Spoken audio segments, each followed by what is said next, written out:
tu es une future mariée ou juste que les mariages t'intéressent, reste là puisqu'aujourd'hui je te partage 10 idées originales à faire à ton mariage que tes invités n'oublieront pas. Que ce soit pour la cérémonie, le cocktail, la soirée, vraiment c'est des petites idées, des détails au niveau de l'expérience, que ce soit pour vous ou vos invités qui font la différence selon moi. Je suis en plein dans l'organisation de mon mariage, donc il y en a pas mal de ces idées que je vais forcément appliquer pour mon mariage, je vais pas tout utiliser. Et d'ailleurs, je vous ferai sûrement des vidéos au fur et à mesure, ce que nous on a choisi de faire avec ce qu'on a réellement fait à la fin, puisque je me marie que dans 1 an. D'ailleurs, je vous ai fait une vidéo précédente où je vous partage tous les wedding planners qu'on a rencontrés puisqu'on se marie au Portugal, principalement donc des wedding planners au Portugal, mais si ça vous intéresse, n'hésitez pas à aller voir cette vidéo-là. Premier truc, honnêtement, ça peut paraître évident, mais ça change tout de la musique live. Que ce soit un musicien solo ou un groupe, je trouve que ça change tout, que ce soit pour la transition de la cérémonie au cocktail, pendant le cocktail, ou même en allant vers le début de la soirée. J'ai vu pas mal de vidéos des gens qui ont fait ça.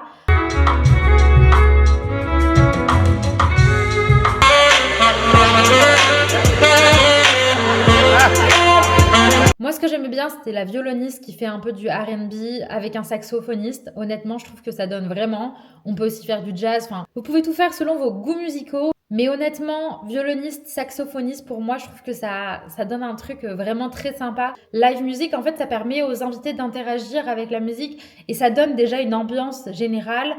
Comparé à un DJ où, même si le DJ va interagir, je trouve que c'est quelqu'un derrière ses platines. Ça change de ressentir la musique en live comparé à juste de la musique qui est jouée sur des enceintes finalement. Deuxième idée pour changer du livre de souhaits classique, j'adore l'idée de faire un arbre à souhaits. Vous voyez un petit peu comme dans certaines cultures, construire peut-être un petit arbre où il y a des branches où les gens vont pouvoir venir écrire un petit mot sur un ruban ou sur quelque chose et venir l'attacher ou même juste sur des petits papiers qu'on attache sur l'arbre. Je trouve que c'est très sympa, ça change un peu et potentiellement ça fait une décoration que vous pouvez garder par la suite.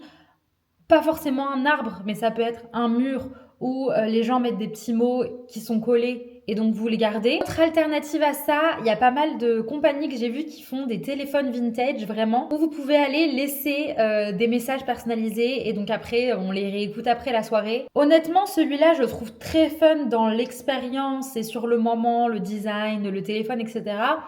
Je ne sais pas si après vraiment on réécoute les messages autant qu'on va pouvoir aller lire un mot. Autre idée assez simple mais super mignonne, il y a plein de gens qui font des photobooths, etc.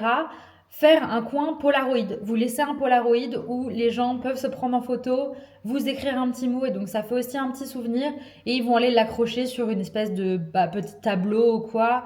Vraiment faire un petit coin dédié à ça et vous ensuite à la fin du mariage vous pouvez récupérer tous les Polaroids et les mettre dans un album. Je trouve que c'est une idée vraiment très simple mais super mignonne et qui fait un petit peu son effet.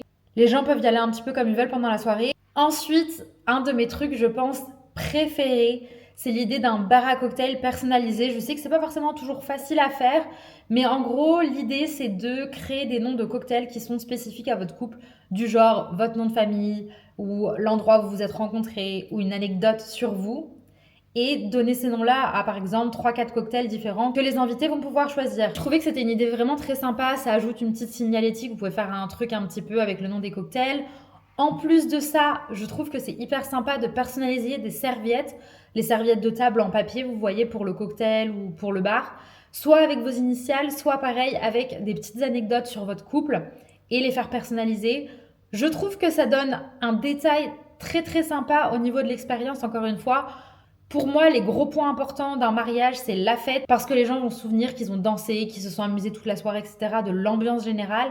Mais aussi, je trouve que les petits détails qui font la différence, c'est quand même un truc super important. Moi, c'est quelque chose que je remarque en général au niveau de l'expérience. Quand vous allez quelque part, vous vous souvenez de comment vous avez été reçu, quelles sont les petites choses, les petits détails, les petites attentions.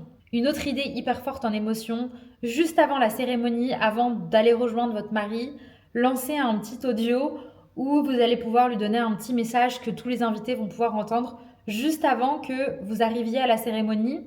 Je trouve que ça donne un petit côté émotion, c'est sympa, ça ajoute quelque chose à la cérémonie.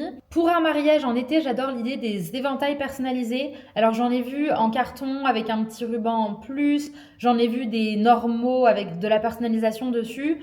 Je suis plus pour soit en faire un en carton mais du coup les gens ne le gardent pas forcément après. Il faut que ce soit quelque chose d'assez solide, mais quelque chose avec la DA du mariage. Je trouve que c'est très sympa. En plus, quand il fait chaud, les gens vont forcément l'utiliser pendant le mariage et la soirée. Donc c'est pas un truc qu'on jette. C'est pas vraiment un cadeau inutile du coup. Donc l'éventail, pas forcément personnaliser toute la partie de l'éventail parce que les gens vont pas forcément l'utiliser après, mais ça peut être sur le côté, ça peut être juste les initiales en bas. Enfin, faire un éventail personnalisé qui sert pour le mariage, mais que les gens peuvent réutiliser après, je trouve que c'est une idée qui est quand même assez cool. Je pense que cette idée-là va être utilisée pour mon mariage, honnêtement. Pour la soirée, j'ai vu une autre idée hyper drôle, c'est très spécial, mais c'est une espèce de machine à tatouage. Alors je crois qu'on peut commander des tatouages personnalisés avant finalement. C'est un peu comme vous savez les machines où quand on était plus jeune, on mettait 1 euro, on tourne et il y a une boule qui sort. Bah c'est une machine comme ça où vous pouvez faire des tatouages pour votre mariage. C'est les tatouages éphémères bien sûr, on va pas se faire tatouer pendant la soirée. C'est un truc où voilà pour déconner pendant la soirée. On va prendre le tatouage, on se le met machin, un petit souvenir. Je trouve que pour le délire de certains mariages, ça fait une idée d'expérience en plus, atmosphère en plus. Ça peut être une idée vraiment sympa. C'est une idée qui peut paraître vraiment très classique, mais un stand de cuisine live, peut-être pendant le cocktail ou au début pour l'entrée, je trouve que un cooking show un peu, ou quelqu'un qui fait quelque chose en live, il y a plus de chances que les gens soient tentés d'y aller parce que bah il y a ce côté show là, il y a ce côté en fait échange humain et ça apporte quelque chose d'expérience en plus. Franchement, il y a plein de possibilités. Je sais que par exemple pour notre mariage, on nous a montré plein de possibilités de cooking show. Forcément, ça vous rajoute un coût puisque vous avez de la main-d'œuvre et des choses en plus, mais c'est une idée, je trouve, qui peut être très sympa. Tout comme finalement une autre idée qui est très sympa pour la version du late night snack. En gros, moi je trouve que pendant un mariage, si tu fais la fête déjà de 22h à 4-5h du matin, il faut que tu aies des snacks pour les gens. Souvent, si tu es en train de danser depuis au moins 3 heures, forcément tu vas encore avoir faim après le repas. Surtout si tu as un dîner à table, si tu as un buffet, bah, je pense que les gens peuvent continuer de se servir. Mais du coup, pour rester sur ce live cooking, l'idée d'avoir un pizzaiolo qui te fait des pizzas à la minute ou des burgers, enfin un truc comme ça, un petit stand, un food truck pour la fin de la soirée, je trouve que clairement ça fait la différence. Ça rappelle un peu quand on sortait de boîte et qu'on allait se manger un kebab, bah clairement c'est la version élevée pour un mariage où vous avez votre petite pizza après la fin de soirée, un petit burger, un truc un peu sympa. Dans la même idée d'expérience live, je trouve que ça peut être très sympa d'avoir un stand de personnalisation. Si vous souhaitez faire des cadeaux pour les invités, je trouve que ça peut être pas mal, ça leur permet de choisir et ça change un petit peu des cadeaux classiques que les gens ne réutilisent pas forcément. Surtout que le stand live permet aux gens qui veulent aller en chercher un de le faire et les gens qui veulent pas le faire de pas le faire finalement. Il y a une marque que j'aime beaucoup qui s'appelle Kimemo qui travaille pas mal avec des entreprises pour de la personnalisation et en fait vous pouvez traiter votre mariage comme un voyage presse ou un événement où vous allez pouvoir faire une co-création par exemple. Elle fait des couverts personnalisés de l'estampage. Donc vous pouvez faire ça, ou alors un sac où on fait la broderie, enfin vraiment que les gens repartent avec peut-être quelque chose de personnalisé. Ce stand live là pendant le cocktail où il y a à peu près 1 heure et demie. Et donc ça permet d'avoir, je trouve, une activité en plus, quelque chose de sympa et en plus quelque chose où les gens peuvent ramener un petit souvenir de votre mariage avec eux. Surtout si vous faites un mariage à l'étranger, ça permet peut-être aux gens d'avoir un truc souvenir de l'endroit où ils sont venus, mélangé avec votre mariage. Mais ça peut être tout aussi ces gens-là qui font des dessins en live des personnes, c'est hyper mignon aussi. Je trouve juste que peut-être un cadeau en live, ça donne une expérience différente. Toujours dans cette idée de cadeau un petit peu personnalisé, sur la fin de soirée, je trouve qu'avoir un espèce de petit pot avec des allumettes personnalisées ou un briquet personnalisé sur le mariage. Je suis absolument pas fumeuse, mais j'adore avoir des bougies et donc dès que je vois des briquets et tout, moi j'aime bien les prendre. Peut-être que c'est perso, donc je suis peut-être biaisée.